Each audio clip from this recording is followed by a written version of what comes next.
Ang hirap din talaga ng lagay ni Rimulya, napapansin ko bilang ombudsman. Anong ibig kong sabihin dito? Anong ibig kong sabihin dito? Nung isang araw, nag-press con si Boying Rimulya. Sabi ni Ombudsman Rimulya, pwede nang kasuhan si Martin Romualdez. Ang naiisip daw na pwedeng ikaso kay Martin Romualdez, gross and excusable negligence. Yun yung naiisip niyang ikaso. Sa mga ebidensya daw na nandyan, parang ang pananagutan ni Romualdez ay gross and excusable negligence. Ano? Gross and excusable negligence. Bakit gross and excusable negligence? Dahil yung pananagutan niya kay Saldico, na si Saldico bilang House Appropriations Committee Chair, siya ang responsable kung bakit naging House Appropriations Committee Chair si Saldico, dahil yan kay Boying Rimulya, ay dahil yan kay Romualdez. At yung mga maniobra ni Saldico, yung mga budget insertions, yung mga maniobra sa budget, may pananagutan diyan si Romualdez. Ang pananagutan niya diyan, kapabayaan, negligence, at inexcusable yung negligence niya, gross and excusable negligence. Kasi bilang ama ng Kamara, ng House of Representatives, dapat nababantayan mo ang budget, ang pera ng bayan. Yun yung pananagutan niya. Kaya lang, may nababasa tayong mga posts ngayon at kahapon after ng press con niya. Ang sabi, mayroong mga nagre-react na mga, hindi ko alam kung mga bayad ito ni Romualdez, mayroon o supporters ni Romualdez o mga loyalista ng Marcos, pinagtatanggol si Romualdez. Ang sinasabi nila, hindi pwedeng kasuhan si Romualdez kahit dun sa gross and excusable negligence.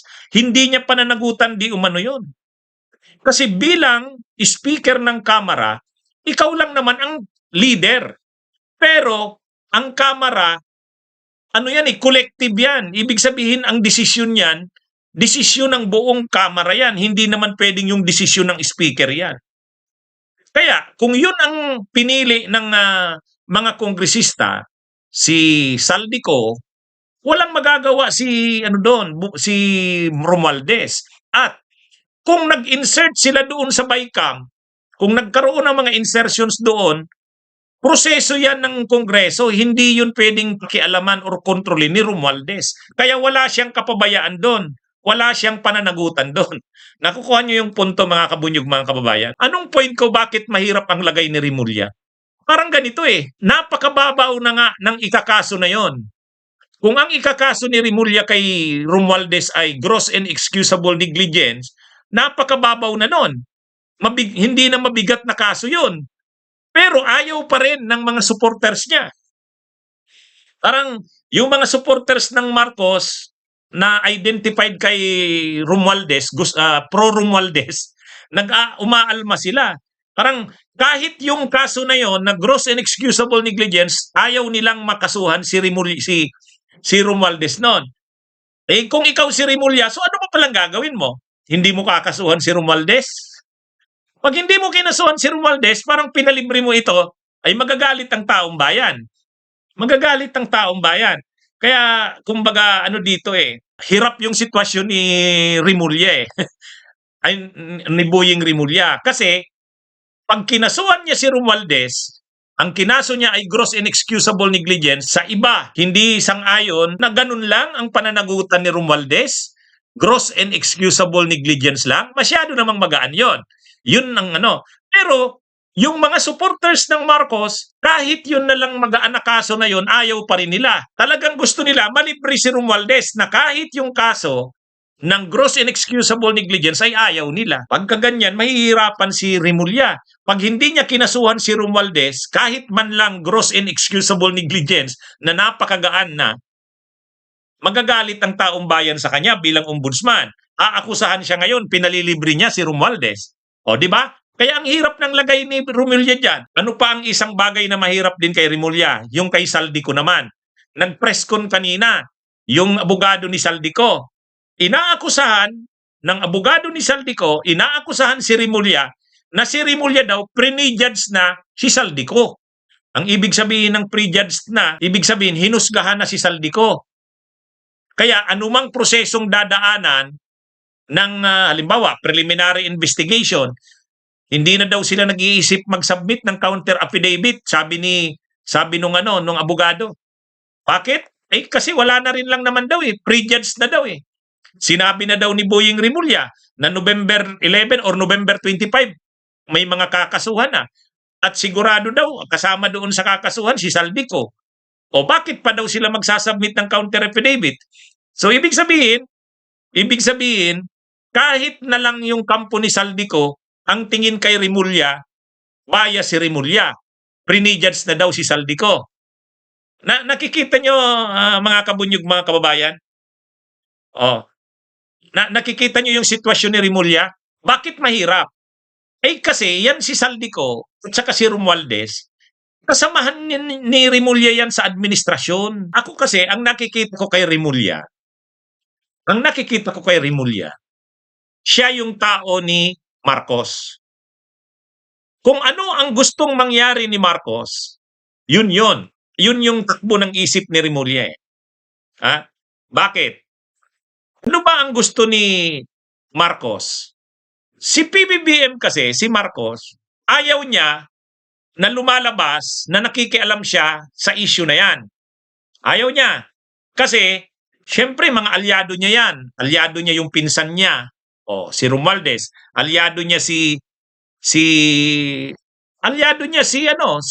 Saldico. Alyado niya si Chis Escudero. Mga alyado niya yan. Tapos, yung mga senador na yan, yang sila Villanueva, sila Jingo Estrada, syempre pinapakisamahan yan ng administrasyon ni Marcos. Kasi may mga batas din na gustong ilusot ang administrasyon. So parang si Marcos, ayaw niyang ipakita kung ano ba ang gusto niyang mangyari. Kumbaga, bahala na si Boying Rimulya dyan. Bahala na si Boying Rimulya. Kung ano ang kalalabasan ng gagawin ni Boying Rimulya, yan na yan. Ganon yung ano. So malaki ang pananagutan ni Boying Rimulya. Kasi kailangan niyang, kung ano yung gustong mangyari ni Marcos, yan ang gagawin ni Rimulya. At the same time din, dahil tanod bayan siya, kailangan niya ring timplahin ang gusto ng taong bayan. Yun. Nakikita niyo yung hirap ng sitwasyon ni Rimulya. Kumbaga, ano siya? Ombudsman, protector ng bayan. Di kailangang isatisfy niya ang gusto ng bayan. Ano ba ang gusto ng bayan? Managot ang lahat ng sangkot. Pero siyempre, tao siya ni Marcos . So, ang gagawin niya, kung ano yung gusto ni Marcos, yun din ang gagawin niya.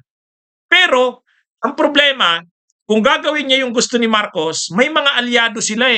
Alyado nila si Saldico, alyado nila si Chis Escudero, alyado nila si Martin Romualdez, pinsan pa yan ng presidente.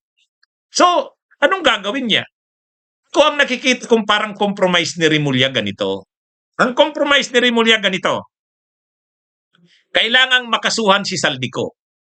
Siyempre, mga plunder yan, mabigat yan. Plunder. Bahala na sa bandang huli, magkulong muna si Saldico. Pagkatapos sa bandang huli, gawin niya na lang ang lahat ng magagawa niya para ma-acquit siya. Parang katulad ng nangyayari kay Revilla, parang katulad ng nangyari kay Enrile at saka kay Jingo Estrada doon sa mga kaso ng PIDAP ng plunder. Di ba na sila? Nakulong muna pero na-acquit.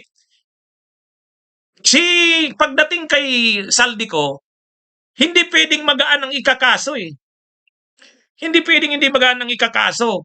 Kasi grabe ang ebidensya kay Saldico. Magagalit ang taong bayan pag hindi kinasuhan si Saldico ng plunder o ng mabibigat na no bail. Kaya gagawin ni Rimulya lahat yon. Ang problema niya ngayon, umaalma si Saldico. Payag ba si Saldico na makulong muna siya, magsakripisyo muna siya, para lang maligtas ang administrasyon ni Marcos? Parang total naman, ang dami niya ng perang nakuha . Parang ganon.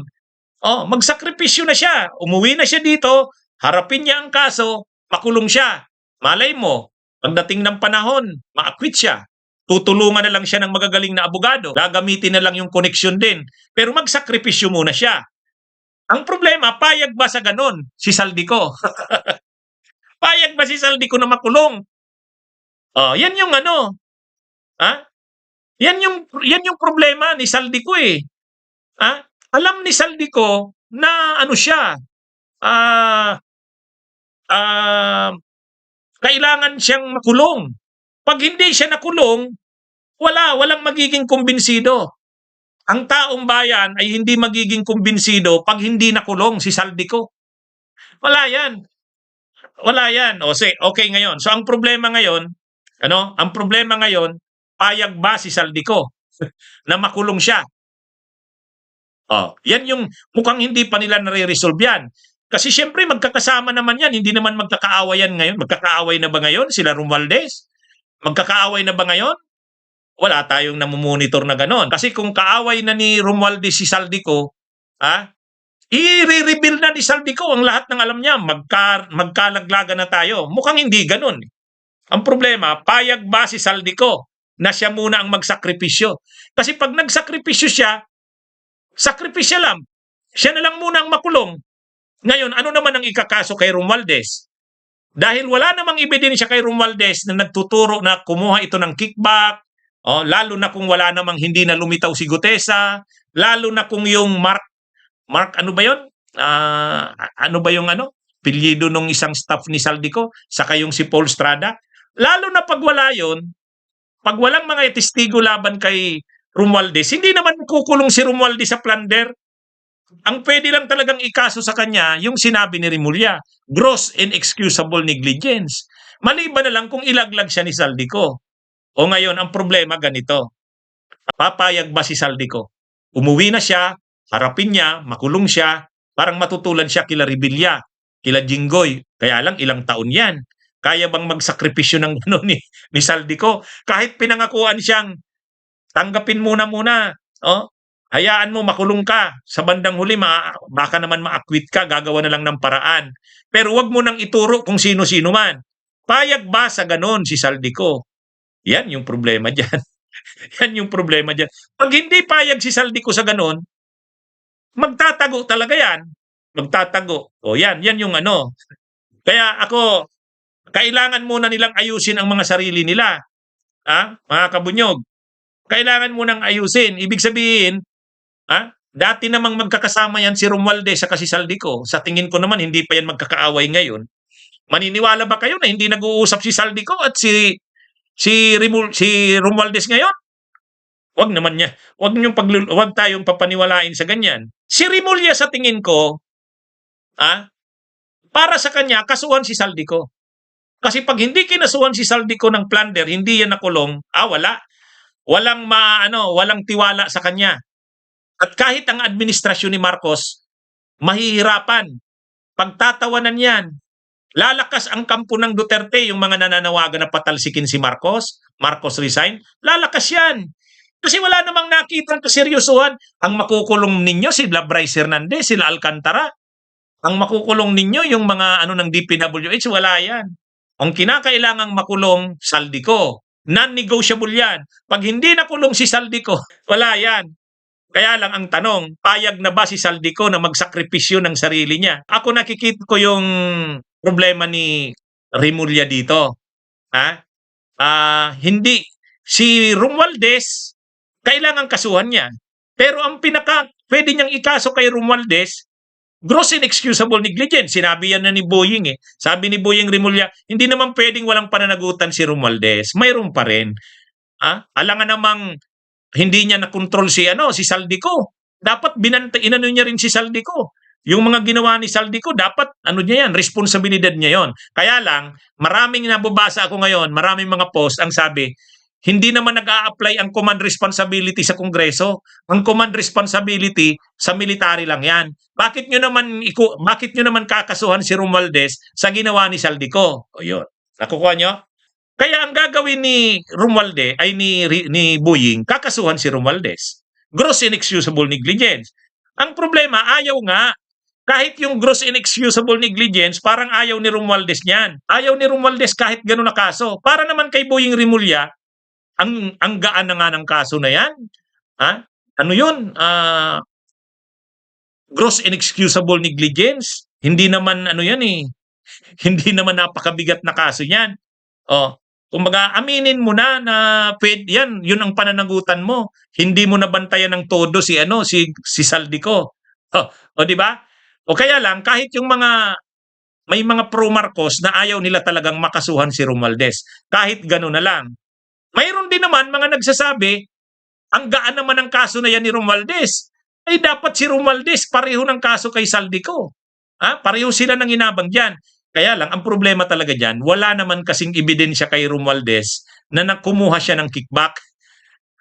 Magkakaroon lang ng testigo laban kay Romualdez sa bagay na yan kung ilaglag siya ni Saldico. Ang problema ngayon, ano ba talaga ang ano ni Saldico?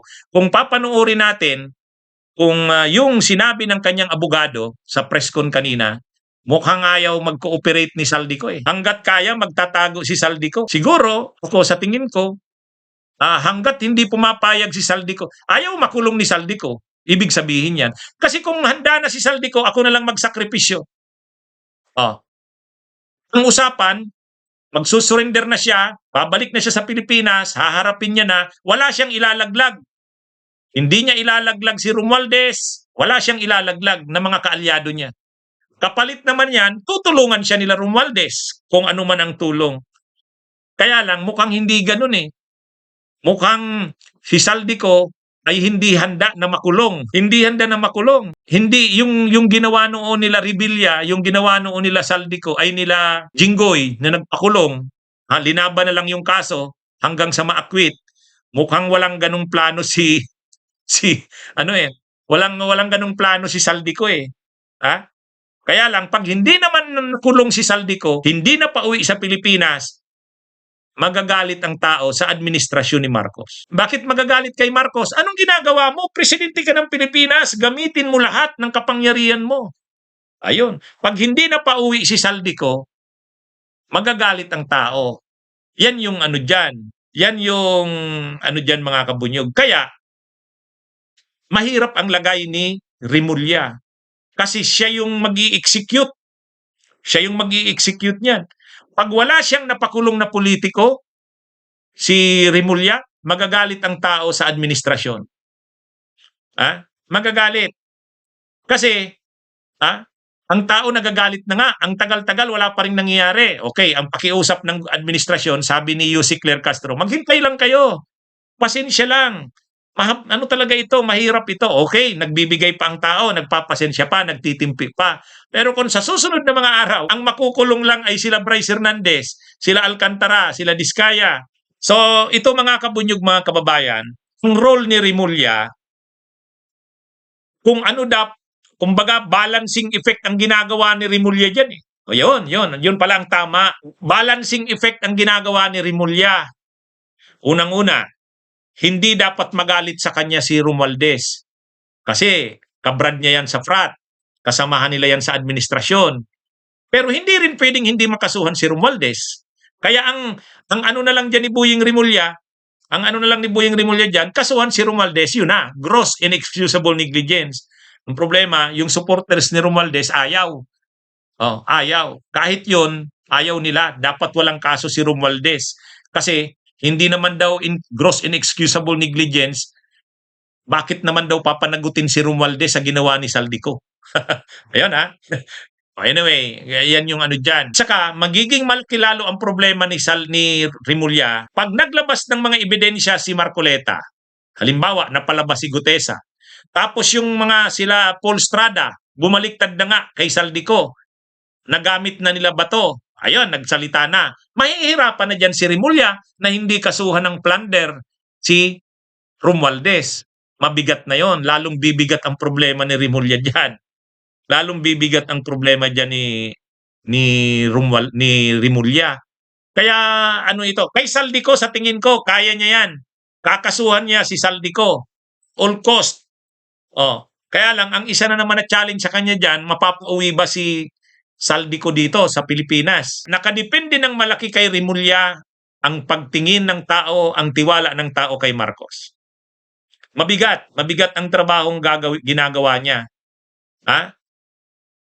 Kasi pag hindi naging maganda ang ginawa ni Rimulya, bagsak ang rating, ang trust rating ng administrasyon, bagsak yan. Pag hindi nakasuhan si Saldico, hindi ito napauwi sa Pilipinas, hindi nakulong, kanino yan? Kay Rimulya yan.